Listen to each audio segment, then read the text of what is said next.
ബ്രഹ്മസ്ഥാനത്ത് രാവിലെ കലമാൻ കൊമ്പും കാപ്പ് കെട്ടിയ ശൂലമെല്ലാം പ്രതിഷ്ഠിച്ച ആ കൊച്ചു പീഠമില്ലേ, അതിൻ്റെ സമീപത്താണ് ഉച്ചവലിക്കണ്ട സ്ഥാപിക്കുന്നത്.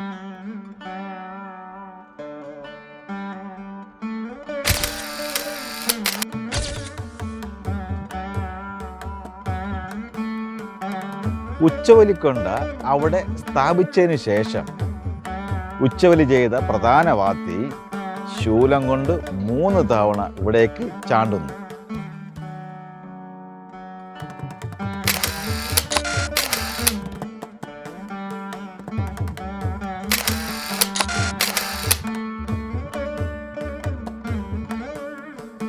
ഈ ഒഴുവലിക്ക് ഒരു പ്രത്യേകത ഉണ്ടെന്ന് ഞാൻ പറഞ്ഞിരുന്നില്ലേ?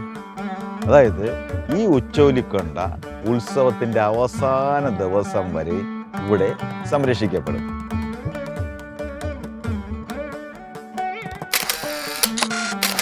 ഈ ബ്രഹ്മസ്ഥാനം സംരക്ഷിക്കുന്നത്, അതായത് ബ്രഹ്മസ്ഥാനത്തിലെ വിളക്ക് കെടാതെ നോക്കുന്നതും ബാക്കി ബ്രഹ്മസ്ഥാനം സംരക്ഷിക്കുന്നതും സ്ഥാനി കുടുംബത്തിൽപ്പെട്ട ഒരു കുടുംബമാണ്. ഇതോടെ ഉച്ചവലിക്കുള്ള എല്ലാ ചടങ്ങുകളും പൂർത്തിയായി. നേരവും വെളുത്തു. അമ്മയ്ക്ക് ഇരിക്കാനുള്ള അണിയറപ്പുരയും തയ്യാറായി കഴിഞ്ഞു. നമോസ്തു